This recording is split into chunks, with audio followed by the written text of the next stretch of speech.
Hi, I'm Eric.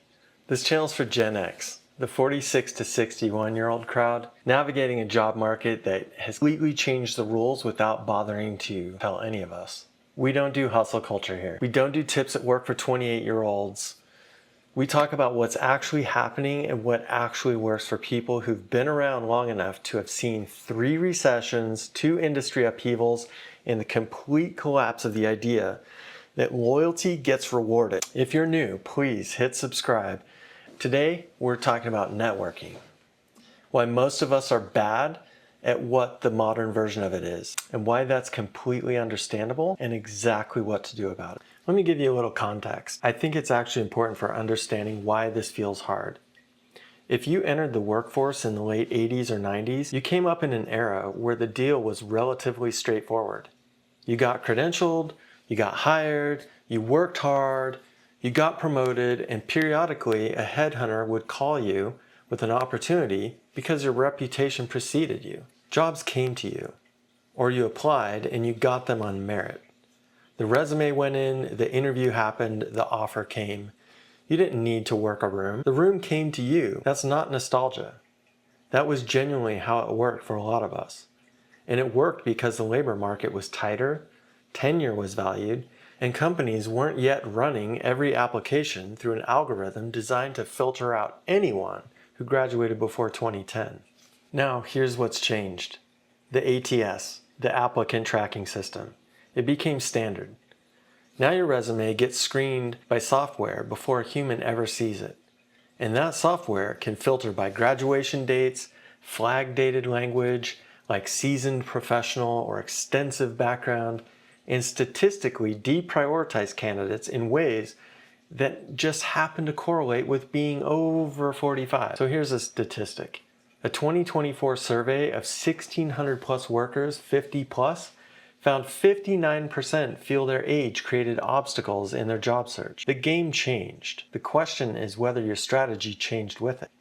Networking, well, real networking, the kind where a human being walks your resume directly to a hiring manager and says, you need to talk to this person, it bypasses all of that, every bit of it. When someone vouches for you, your age isn't a filter, your experience is an asset. That's the whole game. The reason most Gen X professionals are rusty at this isn't laziness. It's that we spent 25 years in a system that rewarded competence over connectivity. And now the system changed and nobody sent a memo. So let's catch up from scratch with no judgment. Before we got into tactics, I want to spend 2 minutes on what networking actually is, because I think the word itself is the first problem. For most people, especially people who came up in professional environments where substance was the point, networking sounds like working a cocktail party. Fake smiles, elevator pitches, collecting business cards from people you'll never call. That version of networking is real, and it does exist. And it's excruciating. You're right to hate it, but that's not what we're talking about. What we're talking about is this: being known by people who matter before you need them to matter. There's a sociologist named Mark Granovetter who published a paper in 1973 that has held up better than almost anything in career research. He called it the strength of weak ties. His finding was counterintuitive. The people most likely to help you find your next job are not your close friends.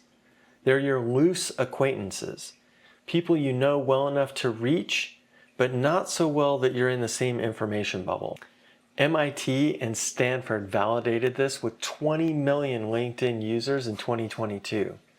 Weak ties, former colleagues, old classmates, people you've met at conferences, are statistically the most likely source of your next job. So, what does that mean practically? It means the person who's going to help you is probably already in your phone.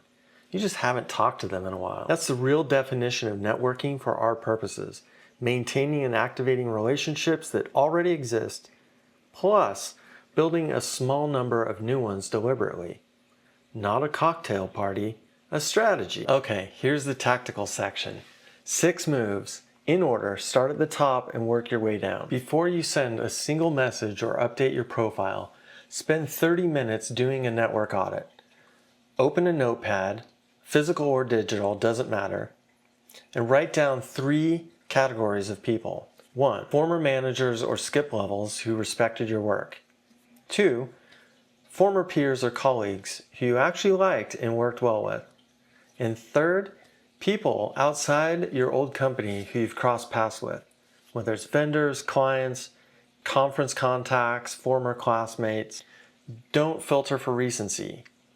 Don't worry whether it's been 3 years or 7 years. Just write the names. Most people have 20 to 40 names when they do this honestly.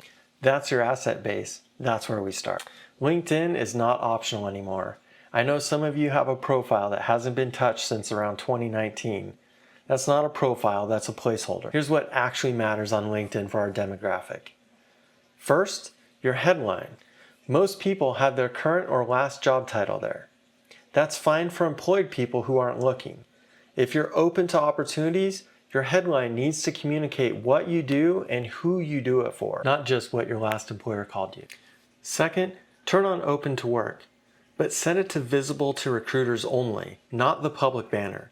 The green banner signals desperation to some people. The recruiter only setting gets you into the right searches without that optics problem. And third, your about section needs to be written in the first person and sound like a human being wrote it. Not a job description, not a list of responsibilities. A short, clear story about what you've done, what you're good at, and what you're looking for. Here's a statistic. On LinkedIn, complete profiles get 71% more interview callbacks. Your profile is your first handshake. And fourth, to get 500 plus connections if you're not there. Get to 500 plus connections if you're not there. It's a social proof signal. If you're at 180, spend the next 2 weeks accepting any relevant connection request and reaching out to people from your audit list. This is the step where most people freeze. They think, it's been 3 years. It's weird to reach out now. They know I want something. Here's the reality. Research shows most people are genuinely flattered when someone reaches out after a gap, because it signals you value the relationship enough to remember it. The awkwardness exists almost entirely in your head. And here's the key principle. You're not asking for anything in the first message. You're establishing contact. That's it. Here's a message structure that works. 3 parts. Acknowledge the gap, give a specific reason for why you're reaching out, and end with a low pressure door opener. As an example, hey, Mr. Jones, it's been a while, I know. I've been following your work at X company, and genuinely I'm impressed by a specific thing, a post that they made, a role change, something real. I'm at an inflection point in my career and I'm thinking carefully about where I want to focus next. Would love to grab a 15-minute call sometime to catch up. No agenda, just reconnecting with people I respect. Let me know if that's ever on the table. Notice what's not in that message. Any ask for a job, any mention of being laid off or searching, anything that creates pressure on the other person. What is in it? Specificity, a genuine compliment, an honest positioning statement, and an easy out. Send 5 of these a week, not 50, 5. Thoughtful beats volume every time, and a 20 to 30% response rate is solid. Don't measure yourself against 100%. If you reconnect with someone and the conversation has some warmth to it, there's a natural next move, the informational interview. An informational interview is not a job interview. It's a 20-minute conversation where you're asking someone about their world, their company, their industry, what's changing, what they're seeing. You're gathering intelligence. You're reminding them that you're thoughtful, engaged professional, and you're creating the conditions for them to think of you when something comes up. Most people don't ask because it feels presumptuous. It's not. It's flattering.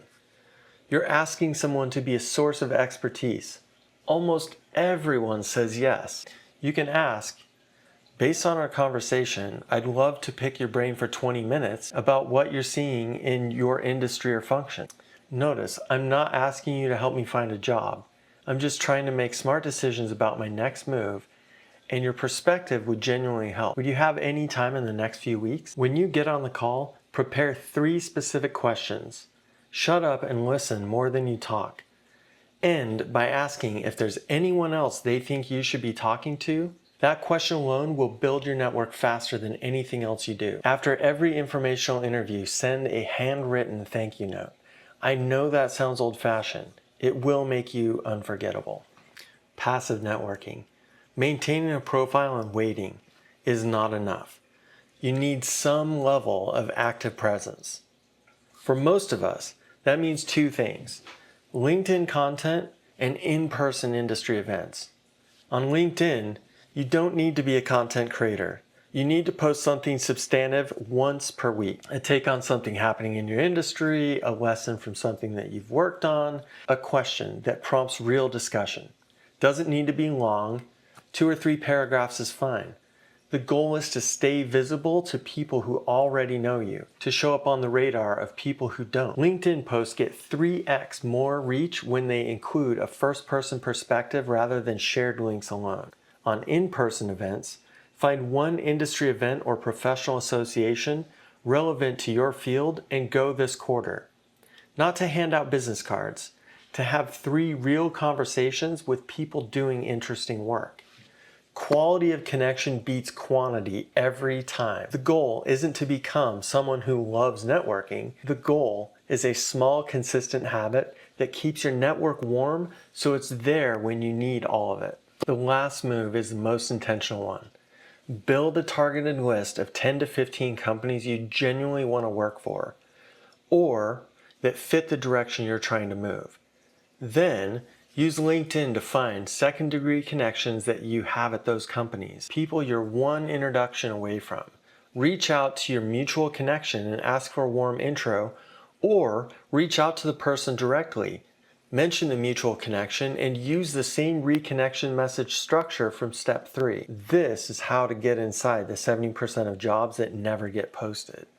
Not by checking job boards every morning, but by being known at the right places before that opening ever exists. I want to say one more thing before the close. A lot of Gen X professionals carry a specific piece of baggage into networking conversations. It's the feeling that reaching out, especially when you're in transition, is the admission of need, that you're asking for charity, that you're exposing a vulnerability. That framing is a trap, and it will make you worse at this. Here's the reframe. You have 20 to 25 years of hard-earned knowledge in that field. You've solved problems that most people in their 30s have not encountered yet. You've managed complexity, you've navigated organizations, you've built things from scratch. When you reach out to someone in your network, you are not a supplicant. You are a peer. You are a potential asset to the next organization that's smart enough to hire you. And you're giving the person you're reaching out to the chance to be the one who connected you, which is a thing people genuinely like to be. Networking works because it's mutual. You're not taking, you're entering an exchange. And the professionals who do this well don't think of themselves as asking for favors. They think of themselves as building the kind of relationships that pay dividends both directions over time. The generation that didn't need to network, we did not need to. We just got lucky for a while. The luck ran out. The skill is still learnable. Here's your action plan. Just one. This week, open your contact list on LinkedIn and find 5 people from your network you haven't talked to in more than a year. Write 1 message to each of them using the template I gave you. 5 messages, that's it. Don't try to build a networking system in a weekend. Don't update everything at once. 5 messages this week, then 5 more next week, and that's how this muscle gets built. If this was useful, subscribe. I put out a new video every week on career, money, and navigating this stage of the game with your dignity intact. Leave a comment if you've got a specific networking situation you're stuck on. I read everything, and a lot of the best future videos come directly from what you're dealing with.